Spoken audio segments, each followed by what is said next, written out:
The conference room fell silent as the holographic display showed the Vraxian fleet. Captain Day stood with her arms crossed, counting the red dots that represented enemy warships. Each dot was a vessel twice the size of anything humanity had ever built. There were hundreds of them. "They outnumber us 10-1, Lieutenant Bora said quietly beside her.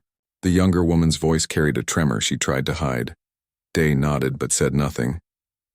Across the room, Admiral Tay sat at the head of the long table, his weathered face showing no emotion. He had seen war before. The colony wars had taken his son and left him with scars that went deeper than skin.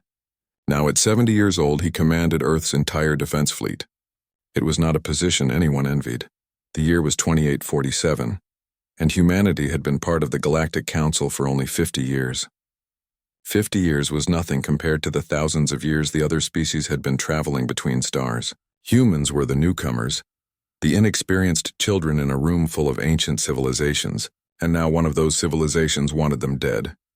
The Vraxians were reptilian creatures who stood nearly 8 feet tall.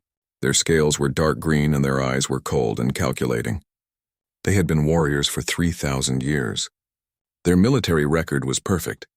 Every battle fought, every war declared, every enemy challenged had ended in Vraxian victory. Their commander, War Master Thex, had personally never lost a single engagement in his 200 years of service. Ambassador Hana had warned them this was coming.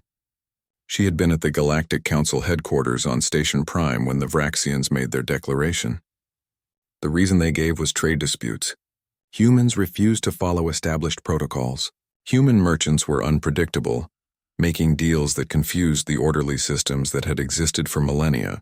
The Vraxians claimed humanity was corrupting galactic commerce, but everyone knew the real reason.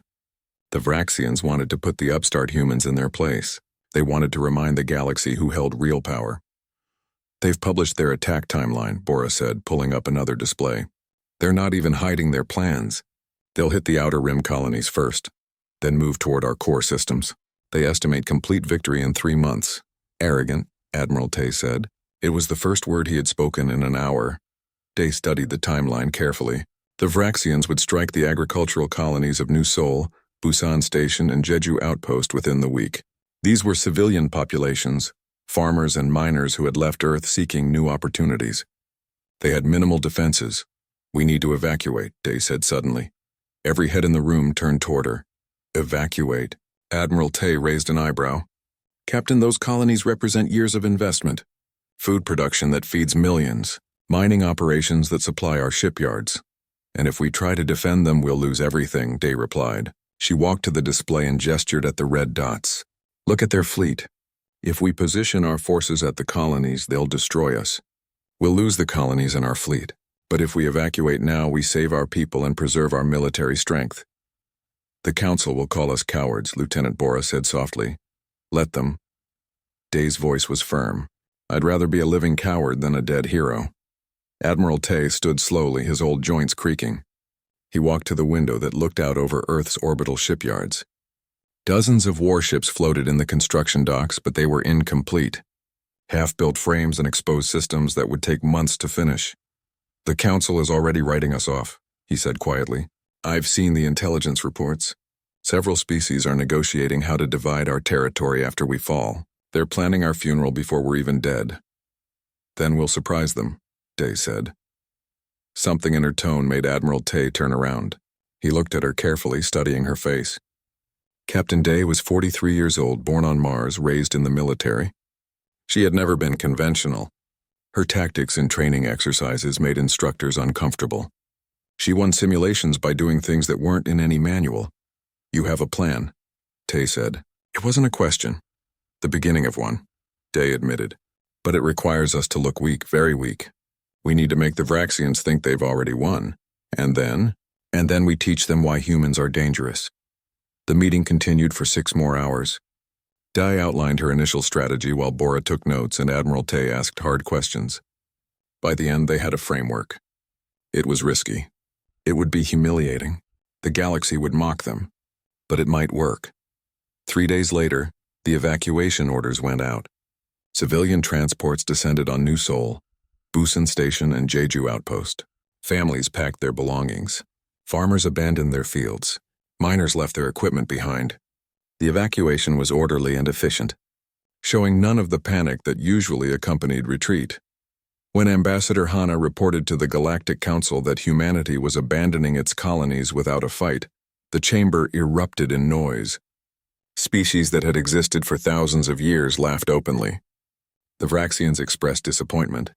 War Master Thex sent a public message calling humans cowards who were not worth the honor of battle. Captain Day watched these reactions from the bridge of her flagship. She showed no emotion as alien representatives mocked her species. Lieutenant Bora stood beside her, fists clenched, fury in her eyes. "Let them laugh," Day said quietly. "They're making our job easier." "How?" Bora demanded. "They think we're weak." "Exactly." Day smiled, and there was something cold in that smile. In ancient Earth, there was a general named Sun Tzu. He wrote that when you are strong, you should appear weak. When you are ready to attack, you should appear afraid. The Vraxians have never read Sun Tzu. They don't understand deception. They think war is about honor and direct confrontation. And we're going to teach them different. We're going to show them that humans fight with more than ships and weapons. We fight with our minds. By the time the Vraxian fleet arrived at the abandoned colonies, every human civilian was gone. Every soldier had withdrawn. The colonies stood empty, their lights still on, their systems still running but completely deserted. The Vraxians occupied the settlements without firing a shot. They claimed victory and broadcasted their success across the galaxy. And Captain Day smiled because everything was going exactly according to plan. War Master Thex walked through the empty streets of New Sol Colony and felt uncomfortable. Victory was supposed to feel different. There should be resistance, battle damage, the satisfaction of overwhelming an enemy position. Instead, there was just silence and the strange feeling that something was wrong. His tactical officer, a younger Vraxian named Kelth, approached with a data tablet. "Sir, we've completed the survey of all 3 colonies. Infrastructure is intact. Food stores remain. Water systems are operational. But all weapons and military equipment have been removed." "Removed?" Thex's scales rippled with confusion. "Not destroyed?" "No, sir. They took everything with them." The evacuation was perfectly organized. No signs of panic or chaos. Thex stared at the empty buildings. In 3,000 years of Vraxian military history, enemies either fought or surrendered. They didn't simply leave in perfect order. This was wrong. This felt like a trap, but he couldn't see how. Meanwhile, billions of light years away on Station Prime, Ambassador Hana sat in the Galactic Council chamber and endured their mockery. The Quillan representative, a floating jellyfish-like creature, spoke in translated tones that dripped with condescension. Perhaps humanity should consider formal surrender before more resources are wasted. Your retreat was wise. Continuing this conflict serves no purpose. Other representatives murmured agreement. The Mithran delegate, a centipede creature covered in business attire, clicked its mandibles thoughtfully. The Vraxians have already divided your territory on planning maps. I can negotiate favorable terms for human refugees if you wish. Hana said nothing. She simply took notes, writing down which species seemed most eager for humanity's defeat and which ones appeared uncomfortable with the situation. Information was a weapon and she was gathering ammunition. On her flagship, Captain Day was implementing the second phase. She divided her fleet into dozens of small groups, each containing only 3 or 4 ships. These groups began appearing at random locations across Vraxian supply routes. They never attacked. They simply appeared, scanned the area, and jumped away when Vraxian patrols approached. "They're chasing us again," Lieutenant Bora reported from the sensor station. "4th patrol this week." "Good," Day replied. "How much fuel did they waste?" Bora checked her calculations. "Approximately 18% of their reserve capacity for this sector." "Excellent." Jump to coordinates Delta 7. The small human ships vanished, leaving the Vraxian patrol frustrated and confused. This pattern repeated across a dozen star systems. Human ships appeared like ghosts, forcing the Vraxians to respond, wasting time and resources chasing targets that never engaged. War Master Thex reviewed the reports with growing irritation. His ships were burning fuel. His crews were exhausted from constant alerts, and the humans had still not fought a single real battle. "This is not war," he told Kelth. "This is cowardice." "Should we ignore the human contacts?" Kelth asked. "No. They might be scouting for a real attack. We must respond," which was exactly what Captain Day wanted. She had studied every battle in Vraxian history, reading reports from the Council archives. The Vraxians always won the same way. They concentrated overwhelming force at predicted enemy positions. They fought frontal engagements with superior numbers and firepower. They had never faced an enemy who refused to defend fixed positions. Admiral Tay contacted Day through secure channels. "The bait is prepared." "Are you certain about this?" "They need a target," Day replied. "Something big enough to make them commit their main fleet. The Chronos Sector facility is perfect." The facility was real enough. It had been a research station studying new shield technology. But the research was already complete and the data had been moved. What remained was just enough to look valuable without actually being important. Day had human intelligence officers plant false information through compromised communication channels. The information suggested that Chronos Sector held the key to Earth's defensive strategy, a secret weapon development facility, critical infrastructure that, if destroyed, would cripple human resistance. The Vraxians intercepted the communications exactly as planned. War Master Thex studied the intelligence and felt his warrior spirit stir. Finally, a real target. A chance for glorious battle. "Assemble the fleet," he ordered. "We strike Chronos Sector in force." The Vraxian armada was impressive. 300 warships moving in perfect formation through hyperspace. When they emerged at Chronos Sector, they found human ships waiting. Not as many as Thex had hoped, but a significant force. Maybe 70 vessels arranged in defensive positions around the research facility. "Finally," Thex said with satisfaction. "They choose to fight." The battle lasted 6 hours. Human ships fought desperately, using every tactic they knew. They targeted Vraxian shield generators and engines. They used the asteroid field for cover. They fought ship to ship with surprising skill. But eventually, numbers told. The human formation broke. Ships began retreating into the asteroid field, damaged and limping. Thex ordered pursuit. His captains questioned the wisdom of following enemies into an asteroid field, but Thex overruled them. The humans were broken. Victory was close. He could taste it. The Vraxian fleet pushed into the asteroids, hunting the scattered human ships. They captured the research facility with minimal resistance. Inside, they found data cores and equipment that looked promising. Thex transmitted his victory to the Vraxian High Command and the Galactic Council. "The human secret facility has fallen. Their fleet is scattered. This war is effectively over." At the Galactic Council, species who had bet against humanity began celebrating. The Quillan representative made a speech about the inevitability of traditional warfare. Ambassador Hanna listened to it all with a blank expression. Then Admiral Tay requested permission to address the council. When it was granted, his image appeared on the central display. The old man looked tired, but his eyes were sharp. "War Master Thex claims he has won a great victory," Admiral Tay said. "He captured a research facility at Chronos Sector. He believes our fleet is scattered and broken." "Is this not true?" the council director asked. "The facility at Chronos contained obsolete research data, experiments we abandoned months ago. The fleet he faced at Chronos was approximately 1/3 of our actual military strength. And while he was chasing glory in an asteroid field, our real forces were executing the actual plan." The council chamber fell silent. "What plan?" the director demanded. Admiral Tay smiled. It was not a kind smile. "The plan to teach the galaxy that humans think differently about war." War Master Thex received the transmission an hour later. While he had been focused on Chronos, human forces had struck 12 Vraxian supply depots simultaneously, not with overwhelming force but with precision raids. They hit fuel storage, destroyed spare parts, and eliminated communication relays. Then they vanished before reinforcements could arrive. Thex stared at the damage reports and felt something he had not experienced in 2 centuries: uncertainty. These humans were not fighting the way wars were supposed to be fought. They were doing something else entirely. And for the first time, he wondered if the Vraxians had made a mistake. War Master Thex stood before the holographic map of occupied human territory and felt the weight of command pressing down on his shoulders. 15 colony worlds now flew Vraxian flags. On paper, it looked like overwhelming success. In reality, his supply line stretched across 8 star systems like a thin thread ready to snap. His senior advisor, Commander Kelth, highlighted the problem areas in red. "Our fuel reserves are at 60% capacity. Spare parts are running low. 3 supply convoys have been delayed this week alone. Delayed how? Thex demanded. The Mithran merchant vessels.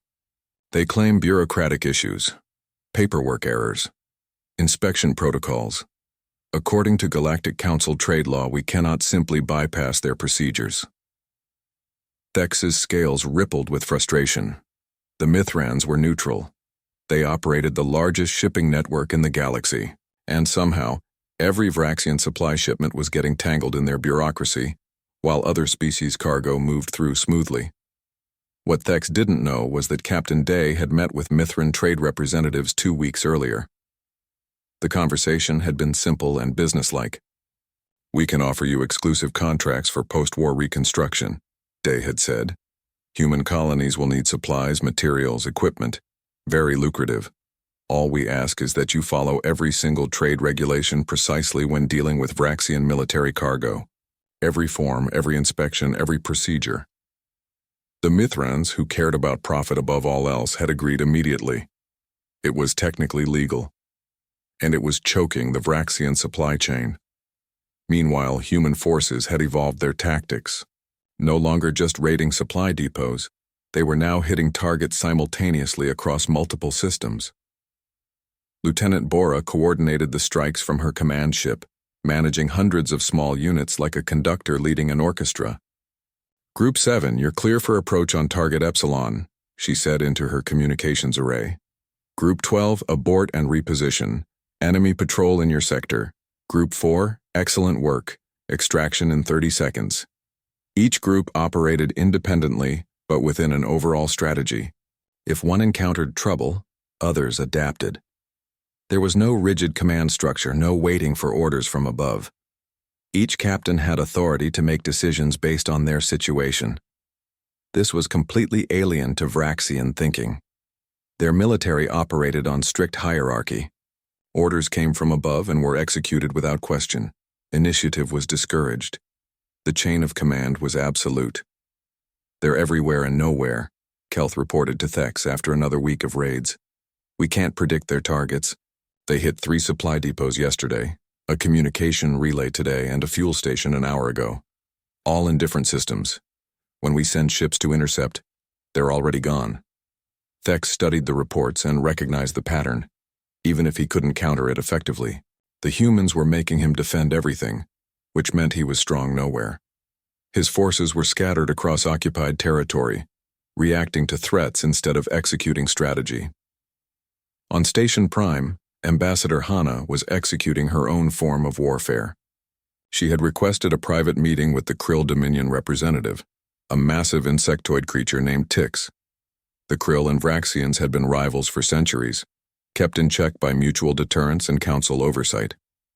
"I'm concerned," Hana said carefully, sipping tea in the diplomatic lounge. "The Vraxians are demonstrating impressive military reach. If they defeat humanity so easily, what stops them from expanding further?" Tix's mandibles clicked thoughtfully. "The council would prevent aggression against member species." Would they? Or would they calculate that opposing the Vraxians is too costly? Hana paused. "I've noticed that several council members are already negotiating over human territory, not helping us, just dividing our resources. What happens when Vraxian borders expand right up to Krill space?" She left the meeting without asking for anything specific. She had simply planted a seed. 2 days later, the Krill Dominion announced defensive military exercises along their border with Vraxian space. Nothing aggressive, just positioning. But it forced Thex to redirect 4 battle groups away from human territory to monitor the Krill activity. Admiral Tay watched these developments from Earth and allowed himself a small smile. "She's good," he told his staff. "Better than I expected." "The Vraxians are overstretched," his tactical officer reported. "Their supply situation is critical. Morale is declining. And now they're worried about the Krill." Time for the next phase, Tay decided. Prepare the surrender message. The message went out through official channels. Humanity was requesting negotiations. They wished to discuss surrender terms. The Galactic Council convened immediately. Warmaster Thex attended the session remotely, appearing triumphant. Ambassador Hana presented humanity's proposal. The terms seemed generous to the Vraxians. Humans would accept Vraxian oversight of their colonies. They would pay reparations. They would limit their military. The only disagreement was over specific details. The negotiations dragged on. Days became weeks. Hana debated the wording of clauses, argued over minor details, requested clarifications on technical points. The council grew impatient, but diplomatic protocol required the process to continue. And while everyone focused on the negotiations, human raids never stopped. Supply depots burned, communication networks failed. Vraxian patrols chased ghosts through empty space. The disconnect between the diplomatic table and the battlefield confused everyone except the humans. Lieutenant Bora had taken personal command of a deep space operation. Her small task force had been studying Vraxian communication protocols for months. They had captured encryption codes, analyzed command structures, and learned how Vraxian officers thought. Now they were ready for something audacious. "Begin transmission," Bora ordered. Her communications officer started broadcasting on Vraxian military frequencies, using captured codes. The messages were subtle, small course corrections for patrol routes, minor delays in scheduled operations. Nothing that seemed suspicious individually, but cumulatively, it created chaos. Vraxian ships arrived at coordinates to find no one there. Supplies were routed to wrong locations. Patrols missed each other by hours. The efficient Vraxian military machine began experiencing mysterious coordination problems. Commander Kelth investigated the communication issues and found nothing obviously wrong. The encryption was correct, the protocols were proper, but somehow something was off. He reported this to Thex, who was already dealing with supply shortages and Krill border tensions. "Fix it," Thex ordered simply, not understanding the scope of the problem. Back on Earth, Captain Day was preparing for the next move. She had been studying War Master Thex specifically, reading every report about his tactics and decisions. She understood how he thought, what he valued, how his pride worked. "The negotiations are a stalling tactic," she told Admiral Tay. "Everyone knows that. But they're also bait." "For what?" "For Thex's ego. Ambassador Hana is going to challenge him publicly, and he won't be able to resist." The challenge came during a council session. Hana stood before the assembled representatives and made her proposal. "War Master Thex claims strategic superiority. He says human tactics are cowardice, not skill. I propose we test this claim. A simulated battle. Equal forces. Observed by all council members. If the Vraxians win decisively, we will accept surrender terms immediately. If the result is close, negotiations continue with different parameters." The council chamber erupted in discussion. The proposal was unprecedented, but it was also fascinating. Species that had dismissed humanity suddenly paid attention. Thex, watching from his flagship, felt his warrior spirit surge. A human was challenging him directly, questioning his tactical ability. This was an insult that demanded response. "I accept," he declared immediately. His advisors tried to counsel caution. This was clearly a trap. But Thex dismissed their concerns. He had been winning battles for 200 years. He would prove Vraxian superiority in front of the entire galaxy. The simulation was scheduled for 1 week. During that week, human raids intensified. Vraxian supply problems worsened, and the Krill moved another battle group to the border. The simulation chamber on Station Prime was enormous, filled with holographic displays that could recreate any battlefield scenario. Representatives from every council species filled the observation galleries. This was unprecedented entertainment, and no one wanted to miss it. Captain Day stood at her command station, calm and focused. Across the virtual battlefield, War Master Thex occupied his own station. Both commanders had identical forces, 20 warships of equal capability, balanced across different classes. The scenario was neutral space with asteroid fields and a few planets for tactical complexity. "The rules are simple," the council director announced. "Combat continues until one side achieves destruction or surrender of the opposing force. Commanders may use any tactical approach they choose. Begin when ready." War Master Thex moved immediately. His formation was textbook perfect. Heavy cruisers in the center, fast destroyers on the flanks, support ships protected in the rear. He advanced in a coordinated line, sensors sweeping for the enemy. This was how warfare was supposed to work. Discipline. Formation. Overwhelming force applied at the decisive point. Captain Day's formation looked wrong to anyone trained in traditional tactics. Her ships spread out widely, moving independently rather than in coordinated groups. There was no clear front line, no obvious strategy. To Thex, it looked like chaos. They have no discipline, Kelth observed from beside Thex. This should be simple. Thex ordered his forces to engage. His cruisers moved to intercept what appeared to be Day's main group. His destroyers swept the flanks to prevent escape. It was the standard hammer and anvil approach that had won 1,000 battles. But Day's ships didn't behave like traditional forces. When Thex's cruisers advanced, 3 of Day's ships appeared to retreat. Thex pursued, expecting them to turn and fight.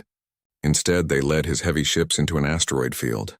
Suddenly, 5 more human ships appeared from different vectors, concentrating fire on Thex's rear cruiser. The shields collapsed under focused assault, and the ship was destroyed before Thex's formation could respond. Regroup, Thex ordered quickly. His ships pulled back into formation. 1 cruiser lost, but the battle was far from over. Day's next move confused him further. Her ships split into groups of 2 or 3. Attacking from multiple directions, Thex tried to maintain his formation. But he couldn't face every direction simultaneously. When he turned to engage one group, another struck from behind. When he divided his forces to counter, the human ships concentrated against his split groups. Lieutenant Bora, watching from Earth, saw the pattern clearly. She's making him react instead of act. Every decision he makes is responding to her initiative. The simulation continued for 90 minutes. Thex fought with skill and determination, but he was always responding to Day's moves, never executing his own strategy. His formation discipline, usually an advantage, became a liability. His ships waited for orders while Day's captains made independent decisions. When the simulation ended, Thex had lost 14 of his 20 ships. Day had lost 6. The result was decisive and shocking. The council chamber was silent. Species that had existed for thousands of years stared at the results in disbelief. Warmaster Thex, who had never lost a battle, had been defeated by a human commander using tactics that looked like chaos, but were actually sophisticated adaptation. Ambassador Hana stood and spoke clearly. Warmaster Thex is a brilliant commander by traditional standards, but we don't fight by traditional standards. We train our people to think independently, adapt to changing situations, and make decisions without waiting for orders. You fight as you train. You train to follow doctrine. We train to adapt and overcome. Thex stood at his station, scales pale with shock. He had been certain of victory. The defeat felt impossible, like gravity suddenly reversing. How? He asked quietly. Though his microphone carried the word to everyone. How did you predict my moves? I studied every battle you've ever fought, Day replied. You're consistent, disciplined, you do what works. That's both your strength and your weakness. I knew how you would respond because you always respond the same way. The implications rippled through the Vraxian fleet. If their greatest commander could be beaten in a fair fight, maybe humans weren't weak. Maybe the raids and retreats weren't cowardice but strategy. Doubt began spreading through the ranks. Lieutenant Bora had been running other operations while the simulation captured everyone's attention. Her intelligence teams had been deep in Vraxian systems, not just monitoring communications but studying their entire military structure. I found something interesting, she reported to Admiral Tay. The Vraxian military promotes based on obedience, not innovation. Officers who follow orders precisely get advancement. Officers who show initiative get sidelined. Their entire system reinforces rigid thinking, which means they can't easily adapt, Tay concluded. Even if individual Vraxians realize they need to change tactics, the system prevents it. Exactly. We're not just fighting their military, we're fighting their culture. This understanding shaped the next phase of operations. Human forces began exploiting specific Vraxian weaknesses. They created situations where following protocol led to failure, forcing Vraxian officers to choose between discipline and effectiveness. One human captain, Commander Yoon, created a brilliant example. He positioned his small squadron near a Vraxian supply convoy. Protocol required the Vraxian escorts to maintain formation and protect the convoy at all costs. Yoon's ships didn't attack the convoy. They attacked one escort from long range, then retreated. The damaged escort needed assistance, but helping it meant breaking formation. The Vraxian commander followed protocol, maintained formation, and watched his ship slowly lose systems. By the time they reached safe harbor, one ship was crippled simply because the commander couldn't break formation to help. Stories like this spread through the Vraxian fleet. Junior officers began questioning whether perfect discipline was actually effective. Senior officers doubled down on protocol, creating more tension. The unified Vraxian military began developing cracks. Ambassador Hana leveraged the simulation victory diplomatically. Species that had mocked humanity suddenly wanted to talk. The Quillan representative quietly asked about military training exchange programs. The Mithrans increased their delays on Vraxian supplies. The Krill moved another battle group to the border. War Master Thex found himself in an impossible situation. He had lost the simulation but couldn't change tactics without admitting his entire military philosophy was flawed. His supply lines were failing. His forces were overstretched. The Krill were threatening his borders. And his own officers were starting to doubt. He called for a meeting of his command staff. 20 senior officers gathered in the war room of his flagship. Thex looked at faces he had served with for decades and saw something he had never seen before. Uncertainty. The humans fight without honor, one commander said. They refuse proper battle. They hide and raid like criminals. And yet they're winning, another admitted quietly. We need to adapt, a younger officer suggested. Learn their tactics. Fight the way they fight. That would be abandoning 3,000 years of military tradition, Kelth argued. The debate continued for hours. Thex listened to his officers disagree, argue, and question in ways that would have been unthinkable months ago. The humans hadn't just defeated him in a simulation. They had infected his military with doubt. Meanwhile, on Earth, Captain Day was preparing the actual counteroffensive. The simulation had been psychological warfare. The raids had been strategic preparation. The negotiations had been distraction. Now it was time for the real strike. Admiral Tay has approved the operation, she told her assembled captains. We're not going after the Vraxian occupation forces. We're going after their home space. The room fell silent. It was an audacious plan. Instead of trying to recapture occupied colonies, they would threaten Vraxian core worlds, force Thex to choose between continuing the offensive or defending his people. They won't expect it, Lieutenant Bora added. Their entire strategic planning assumes we'll try to recapture our colonies. They have defensive plans for that scenario. They have no plans for us bypassing their occupation forces entirely. One captain raised his hand. What if they ignore the threat and continue attacking our territory? Day smiled coldly. They won't, I've studied them, remember? Honor and protecting civilians is central to their culture. They can't abandon their own people. It would destroy them politically and psychologically. The operation had a name, Thunder Run, not because it would be loud, but because it would be fast and unstoppable. Admiral Tay stood on the bridge of the flagship Incheon and watched the fleet assemble. It was beautiful and terrifying at the same time. 300 warships, nearly every combat-capable vessel humanity possessed, gathering in the darkness of deep space. They have no idea, Lieutenant Bora said quietly beside him. Vraxian intelligence still estimates our fleet strength at less than 100 ships. Tay nodded. Because we've been hiding our actual production. While they occupied empty colonies and chased small squadrons, our shipyards have been working day and night. Every defensive station, every hidden facility, every converted merchant vessel with weapons.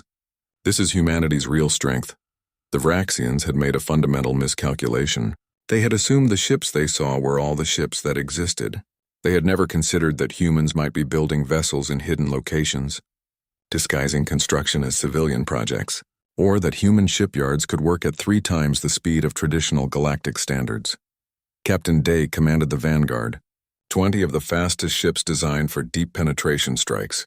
Her mission was simple: punch through any Vraxian defenses and create chaos in their home systems.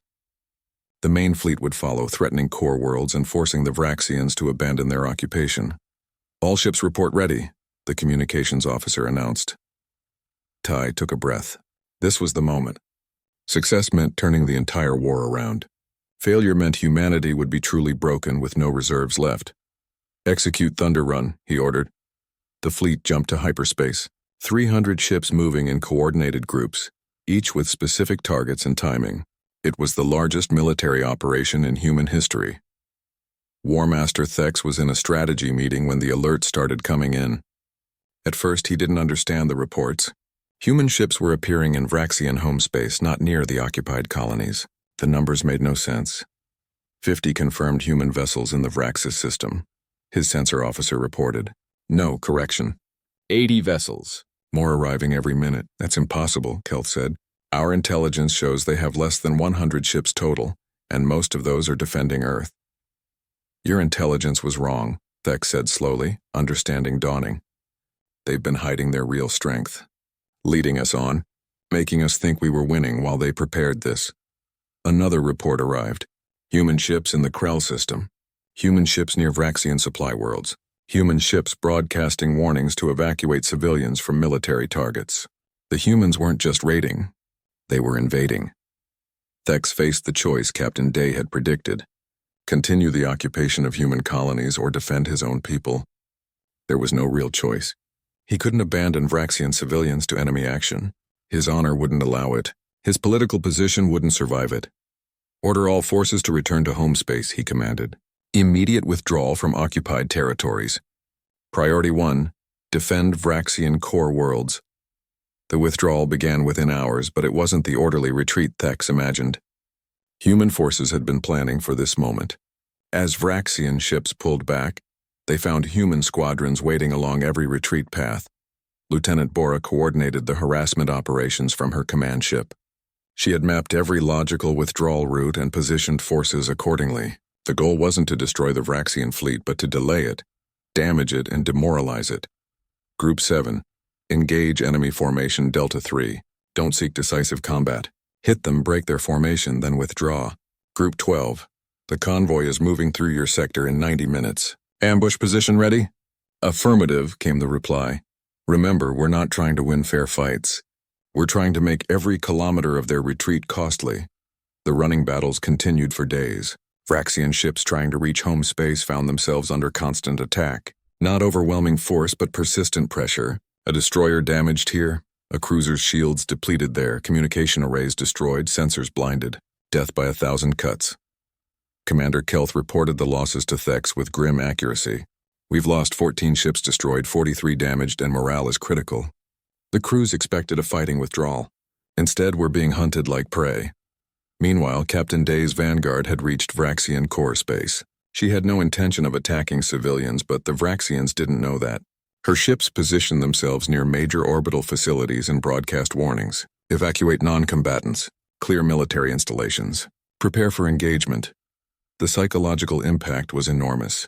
Vraxian civilians watched human warships in their home systems, something that had never happened in 3,000 years. The myth of invincibility shattered completely, but Day had one more operation planned. The Helios Junction was a critical supply nexus, a massive space station where resources from a dozen systems converged before distribution. It was heavily defended with 40 Vraxian warships and extensive defensive platforms. We're going to take it, Day told her officers. Ma'am, the defenses are too strong for a direct assault, one captain protested. Then we won't assault it directly. Day pulled up her tactical plan. We're going to use everything we've learned, deception, misdirection, adaptive tactics. And most importantly, we're going to make them defend against attacks that aren't coming while we hit them where they're not looking. The Battle of Helios Junction became legendary in military history. Captain Day's forces approached from 5 different vectors, but only 2 were real attacks. The other 3 were elaborate feints, broadcasting heavy sensor signatures while carrying minimal actual forces. The Vraxian commander divided his forces to meet all 5 threats. When he realized 3 were feints and tried to reconcentrate, human ships used electronic warfare to jam his communications. Individual Vraxian ships found themselves isolated, fighting separate battles instead of one coordinated defense. Day's ships exploited every weakness. When Vraxian vessels followed protocol and maintained formation, human forces targeted the formation's weak points. When Vraxian commanders tried to adapt and break formation, their crews hesitated because they had never trained for that scenario. The battle lasted 8 hours. By the end, the Helios Junction was in human hands. 15 Vraxian ships were destroyed, 25 more damaged. Human losses were lighter, 4 destroyed, 11 damaged. The first time in 3,000 years that a Vraxian defensive position had fallen to enemy action. The news spread across the galaxy within hours. The Galactic Council convened an emergency session. Species that had dismissed humanity as weak now scrambled to reassess. The Quillan representative actually apologized to Ambassador Hannah, something unheard of in diplomatic circles. War Master Thex returned to Vraxian High Command to face his political masters. The Council of Elders, ancient Vraxians who had ruled for centuries, stared at him with cold eyes. "You told us this would be a short war," the first elder said. "You told us human resistance would collapse. Instead, they occupy our systems and we have abandoned their territory. The humans fight without honor." Thex began, but the words sounded hollow even to him. "They fight to win," the first elder corrected. "We fight to maintain traditions. Perhaps we have confused the two." The Vraxian military began to fracture politically. Some factions wanted to continue the war with new tactics. Others argued for peace before more was lost. A few younger officers quietly suggested that maybe humans had lessons worth learning. But Thex, despite his defeats, maintained his position. Not because he was politically strong, but because no one else wanted the responsibility of ending a war that Vraxian pride had started.